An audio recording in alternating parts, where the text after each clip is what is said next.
Bonjour et bienvenue dans ce nouveau tutoriel sur la 3D, aujourd'hui sur Sculptris. Je vais parler de Sculptris, je vais pas parler de Cinema 4D, quoi qu'on verra quand même un petit peu l'interface de Cinema 4D, mais en fait je vais revenir sur une fonction de Sculptris que j'ai pas encore abordée, et on me l'a demandé en message privé, et puis je voulais en parler de toute façon. Je savais pas trop quoi faire aujourd'hui comme tutoriel, donc je vais parler de ça. C'est la fonction de peinture, ici Paint. Ça c'est très pratique et j'en ai pas parlé. Ceux qui font des textures dans Cinema 4D et qui savent pas utiliser Body Paint, le tutoriel que je vais faire maintenant, ça va énormément vous servir, parce qu'en fait, la fonction de peinture dans Sculptris, c'est une sorte de Body Paint allégé, beaucoup plus simple à utiliser, où vous n'avez pas besoin de déplier la texture, vous avez juste à peindre en fait sur votre élément. Alors pour montrer ça, je suis dans Sculptris, on va faire une forme un petit peu improbable. On va modifier un peu ça, on va faire une sorte de corne, quelque chose comme ça. Voilà, on va essayer de ramener ça un peu sur l'avant, comme ça. On va faire une sorte de nez à l'avant. Ici, alors quelque chose d'assez gros, un petit peu cartoon. Voilà. Un peu plus de volume si possible.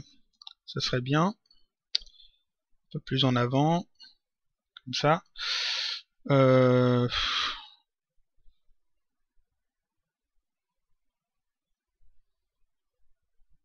Voilà. On va essayer d'atténuer ça. Ouh, beaucoup trop grand, mais enfin. Comme ça. On va faire une sorte de menton.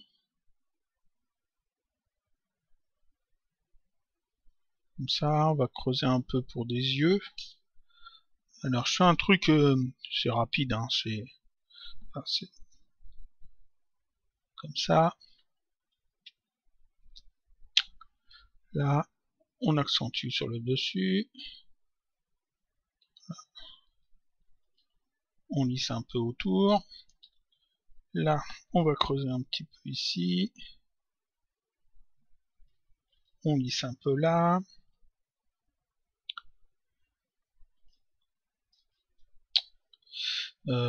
C'est horrible. Mais c'est pas grave. Voilà, on va creuser aussi ici une bouche.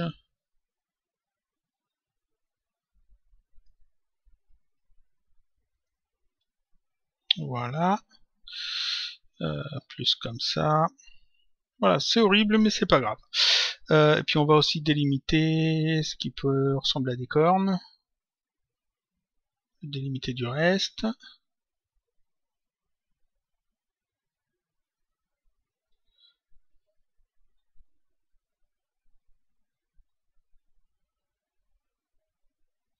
Voilà.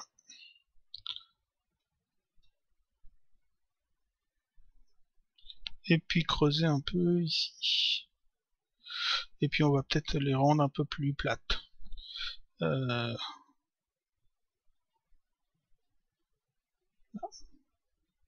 ça.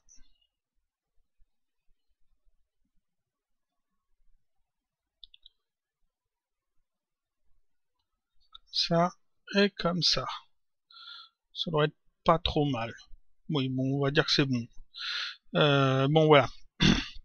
Donc, vous avez fait un truc dans Sculptris, vous en êtes content. Maintenant, il faut faire une texture. Il faut faire une texture là-dessus. Donc, on peut très bien ouvrir ça dans Cinema 4D, passer dans Body Paint, déplier, etc. Après, passer dans Photoshop et peindre dessus. C'est compliqué, les débutants se cassent les dents dessus, ils n'y arrivent pas généralement, parce que c'est assez compliqué le dépliage, si on veut le faire bien. Donc ici dans Sculptris, on peut directement à la place passer dans le module de peinture, Paint. On a juste à cliquer ici. On clique. Ici par défaut c'est sur 512, c'est la résolution de la texture. Alors je vous conseille de sauvegarder avant de faire ça. Sauvegarder en format Sculptris et au format OBJ. parce que ici c'est indiqué qu'on ne peut pas revenir en arrière après avoir peint. Donc vaut mieux sauvegarder avant. Là je sauvegarde pas parce que j'en ai pas besoin de le garder. Donc ici 512 c'est la résolution, donc l'image fera 512 par 512.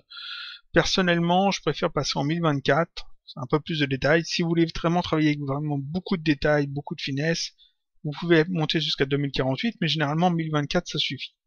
Type mapping ici, je vous déconseille de le cocher parce que ça peut faire des choses bizarres. Les débutants pourraient être un peu perdus. En fait, quand il y a moins de polygones, il y aura moins de textures. C'est tout simple. C'est-à-dire que les textures seront plus étirées, plus ça sera pas pareil. Quand il y a moins de polygones, alors que quand il y a plus de polygones, ce sera plus détaillé. Ici, je laisse décocher, je fais juste OK. Sculptrice crée en fait un dépliage un petit peu chaotique, mais il crée un dépliage quand même.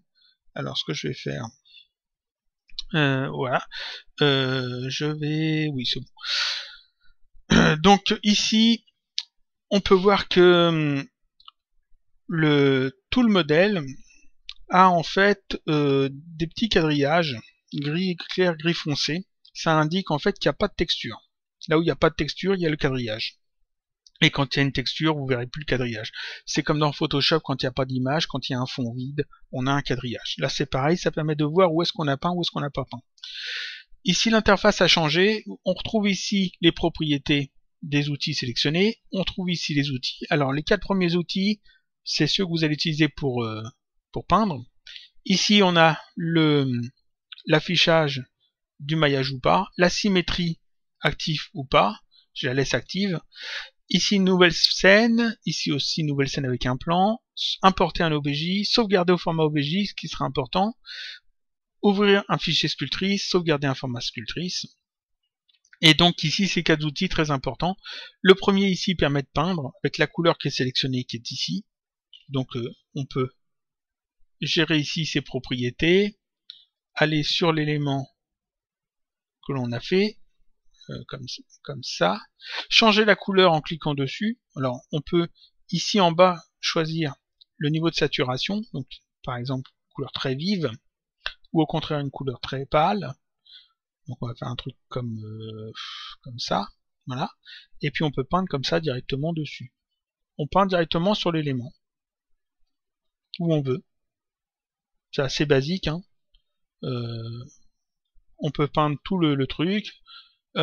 Ici les réglages des brosses permettent d'indiquer si ça doit être très soutenu ou pas, ou au contraire très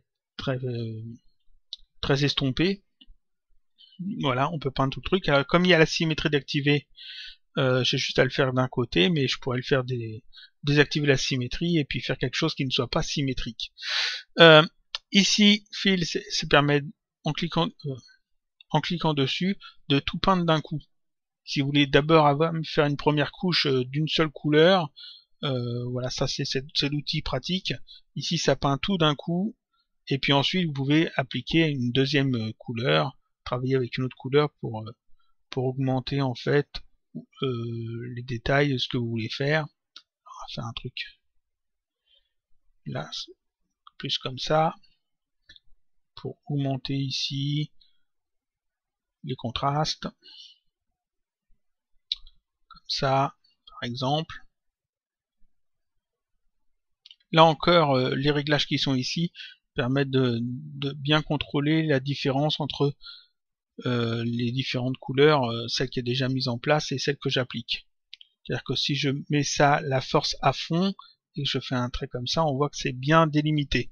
Si au contraire je le mets pas à fond, ça va être beaucoup plus estompé. Voilà, donc ça permet vraiment de travailler la couleur comme on veut. Ici, les textures. On n'est pas obligé d'utiliser une couleur, on peut utiliser une... Ah oui, alors d'abord les couleurs, ici avec un vert, vous pouvez passer d'une texture à l'autre, hein, vous avez d'une couleur à l'autre, vous avez 2 couleurs. Les textures, vous pouvez simplement charger une image et utiliser cette image pour recouvrir votre élément. Par exemple ici, on clique là-dessus, on choisit ici New pour charger une image. Alors on va prendre celle-là. Et puis on coche ici Enable, qui dit qu'on va utiliser la texture à la place d'utiliser la couleur. Et puis là, j'ai juste, en fait, à mettre où j'ai besoin et je clique une fois. Non, même plus besoin de tablette graphique pour faire ça, il y a juste à cliquer une fois. Voilà, comme ça, tac. Et puis ça place en fait la texture sur la partie que j'ai sélectionnée. Donc là, on fait les petites cornes. Voilà. Ça va être horrible, mais c'est pas grave. Voilà. J'ai fait les petites cornes. On peut forcément changer de texture, hein, à prendre comme ça. Et puis on va faire un truc comme ça, par exemple. Alors forcément on utilise une texture, on peut en utiliser une autre qui vient superposer. On va faire ça comme ça par exemple. Plus je clique plusieurs fois, plus la texture sera importante. Si je clique une fois, elle sera juste mise en transparence sur la première. Voilà. Alors ici, là ça passe bien, mais des fois c'est bien de désactiver la symétrie pour pas avoir ce genre d'effet qu'on voit bien que c'est asymétrique. Alors, ce que je vais faire d'ailleurs, peut-être, non, je vais laisser la symétrie après tout. Donc on va faire ça comme ça. Parfait. Là, ça fait un truc tout moche, mais c'est pas gênant. Quand j'ai fini d'utiliser la texture, je peux ici décocher texture. Ensuite, ici, on a Pen Bump et Flatten Bump. Ça permet d'ajouter du relief. C'est-à-dire que c'est un petit peu comme la sculpture, sauf que ça va pas déformer le maillage. Ça va simplement donner une impression de relief. C'est l'équivalent du canal relief dans les textures dans Cinema 4D. C'est-à-dire qu'ici, je sélectionne mon outil, je sélectionne une taille de masque, voilà, taille de brosse, et en fait, je peux, comme ça, accentuer les endroits où il y a du relief. Par exemple, ici, tous ces éléments-là ressortent sur la texture. Alors, je ne vais pas remodéliser, resculpter la forme pour faire ces éléments-là. Je vais utiliser à la place le bump, le relief. Donc, j'ai juste à passer comme ça dessus, et ça donne une impression de relief. Alors là, je sais pas si ça se voit bien ce que je fais. Là, ça se voyait un petit peu mieux. Ça va se voir mieux ici, je pense aussi. Si je fais ça, on voit bien que ça ajoute du relief. Voilà, comme ça. Mais ça ne change pas du tout le maillage. C'est-à-dire que là, je ne sculpte pas. En fait, je donne une impression de relief sur la texture. Je crée une image qui serait utilisée dans le canal relief de Cinema 4D pour créer en fait cette impression de relief. Et ça va aussi créer une image de normal qui permettra donc justement de gérer les ombres, etc. et donner vraiment une impression de relief plus soutenue. On va faire ça, on va en rajouter un petit peu ici. Alors pareil, ici on peut jouer avec les tailles. Une fois que tout ça c'est fait, une fois que vous êtes satisfait, bon là c'est horrible, c'est mal fait et tout, mais c'était pour montrer. Une fois que vous êtes satisfait, ah oui, ici ça c'est pour effacer en fait l'effet de relief que vous en ajoutez. Hein. Cet outil-là, ça en ajoute, celui-là, on le retire. Donc une fois qu'on est satisfait, on sauvegarde au format OBJ, donc export au format OBJ, je vais l'appeler test, c'est très bien. Ensuite, je coche ici Show Advanced Tool. J'obtiens ces boutons-là qui me permettent justement d'exporter en fait les images, la texture. Donc ici, on peut sauvegarder la texture. Donc je vais appeler texture. Texture.png. Ici on peut ouvrir une texture, mais ça on n'aura pas besoin de le faire. Save normal, ça va sauvegarder une image de normal, donc je vais l'appeler normal.png aussi. Ici bump, ça sauvegarde l'impression de relief, donc save bump, c'est une image au format TIFF, bump.tif, c'est très bien. On peut exporter au format PSD, pas besoin ici. Mais bon, sachez que ça existe. Et là, je peux fermer ça. Et maintenant, je peux ouvrir Cinema 4D. Et tous ces éléments-là, je peux les charger. C'est-à-dire qu'ici, mon OBJ, je vais le charger. Alors, je vais augmenter ici pour que ça soit à la bonne dimension. 100. Voilà. Donc là, j'ai mon truc sculpté. Ici, j'ai une texture neutre. Je vais l'ouvrir. Ici, dans couleur, je vais charger la texture qui a été sauvegardée depuis Sculptrice. On peut même mettre ici 100, voilà. Ici dans relief, je coche relief. Ici je vais charger le bump pointif. Dans normal, je coche. Dans normal, je place en fait ici le normal.png qui a été enregistré depuis Sculptris. Voilà. Je peux retirer la spécularité. Et là, on peut voir qu'en fait, tout est mis comme il faut. C'est-à-dire que j'ai ma texture, comme il y a les UVW ici. Mon objet a ces informations de texture. La texture a été placée correctement. Donc ici, il y a bien cette partie-là en clair, cette partie-là avec la texture pas belle. Et puis, si je fais le rendu, ici, on a effectivement les effets d'impression de relief qui ont été ajoutés. Alors, je sais pas si ça se voit beaucoup, mais ils sont là. Voilà, il y a les impressions de relief qui sont là parce que ici, il y a dans la texture le relief qu'on peut accentuer hein, s'il y a besoin, et les normales ici avec tous ces réglages par défaut qu'on peut changer également. Et donc si je fais un rendu ici, on peut voir qu'il y a effectivement un petit effet de relief qui est simulé. Je sais pas s'il se voit bien. Là il se voit un petit peu mieux. Et donc ça permet donc sans avoir à passer par BuddyPen de faire de la texture, du texturage directement sur le modèle d'une manière vraiment très simple en passant par Sculptris. Donc vous pouvez sculpter, modéliser dans Cinema 4D, le passer dans Sculptris. Vous n'êtes pas obligé de le sculpter, vous pouvez, mais vous n'êtes pas obligé. Vous pouvez garder vos quadrangles et passer tout de suite directement dans la partie peinture et faire votre texture avec. Et réimporter après ça dans Cinema 4D, vous aurez toujours vos cadrangles, vous n'aurez pas de triangle d'ajouter, et vous aurez une texture faite de manière assez simple, sans avoir à passer par BuddyPen qui est un peu lourd et qui fait peur aux débutants. Voilà, ça c'était un petit tutoriel sur Sculptris, sur la 3D. C'est tout pour aujourd'hui, je vous dis à la semaine prochaine pour un autre tutoriel, toujours sur la 3D sur Cinema 4D.